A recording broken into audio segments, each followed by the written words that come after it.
வணக்கம். இன்னைக்கு நம்ம ஒரு சிறப்பான சிறப்பு விருந்தினரோட பார்க்க இருக்கிறோம். அந்த சிறப்பு விருந்தினர் யார் அப்படின்னு பார்த்தீங்கன்னா வாஸ்து கிருஷ்ணராஜன் சார். அப்போ அவர் எங்கே நம்ம பார்த்துருக்குறோம் அப்படின்னா வாஸ்து இன்ஜினியர் அப்படிங்கிற ஒரு சேனலில் நீங்கள் வந்து பார்க்கலாம். அது போக நிறைய இடங்கள்ல அவரை நீங்கள் பார்க்க முடியும். நான் வாஸ்து பிளான் இன்ஜினியர் கிருஷ்ணராஜன். உங்கள் குடும்பத்தில் ஒற்றுமையுடனும் ஆரோக்கியத்துடனும் நிம்மதியுடனும் வாழ வாஸ்து சார்ந்த அத்தனை தகவலும் தெரிந்து கொள்ள வாஸ்து இன்ஜினியர் யூடியூப் சேனலை சப்ஸ்கிரைப் செய்து கொள்ளுங்கள். சில ரகசியங்கள் தெரிஞ்சுக்கலாம் அப்படின்னு நாங்கள் விருப்பப்பட்டோம்.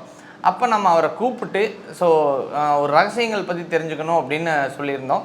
அதுக்காக அவர் எங்களுக்காக இந்த சேனலுக்காக வந்திருக்காங்க. வணக்கம் சார். வணக்கம் சார். பொதுவாக ஒரு கேள்வி சொல்கிறாங்க வாஸ்து அந்த இதில் தென்மேற்கில் வந்து கடை கட்டி வாடகைக்கு விடலாமா அப்படின்னு சொல்கிறாங்க. இது வந்து எப்படி சார் பொருந்தும்? நம்ம கிராமங்களில் இங்கே நகர்ப்புறங்கள் அவ்வளோவா கிடையாது. இல்லை, நான் கிராமங்களில் வந்து ஒரு 3 சென்ட் இடம் இருக்குது, 4 சென்ட் இடம் இருக்குது, தெற்கு பார்த்தோ மேற்கு பார்த்தோ இருக்குது அப்படின்னா அந்த வீட்டில் உள்ள பேரண்ட்ஸுங்க பசங்களாம் வெளிநாட்டில் போய் செட்டில் ஆகிடுறாங்க.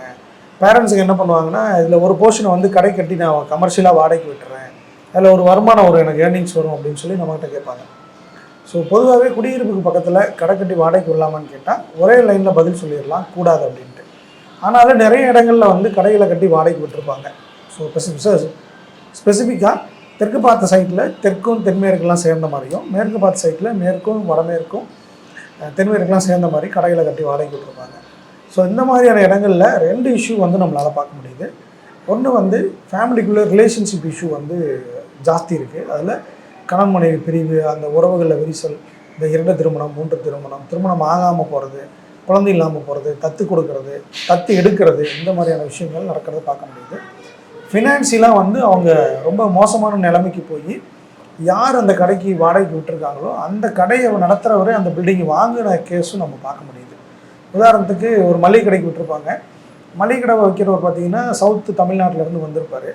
ஒரு நீண்ட நாள் அதே இடத்துல கடையை வச்சுட்டு அவங்ககிட்ட ஒரு கை மாற்ற ஒரு 50,000 1 லட்சம் பணம் வாங்கியிருப்பாங்க. காலப்போக்கில் அவருக்கே அந்த பில்டிங்கை கொடுத்துட்டு இவங்க வெளியேறின கதையெல்லாம் நம்மளால் பார்க்க முடியுது. ஸோ குடியிருக்கக்கூடிய இடத்துல கமர்ஷியலாக நீங்கள் கடை கட்டுறீங்க அப்படின்னா ஒரு முறைக்கு 100 முறை யோசிச்சு பண்ணுங்கள். பல இடங்கள் அது தேவை இருக்காது. நீங்கள் ஒரு மாதம் ஒரு 5,000 10,000 சம்பாதிக்கிறேன்னு சொல்லி போட்டு மொத்த வாழ்க்கையும் தொலைச்சிட வேண்டாம்.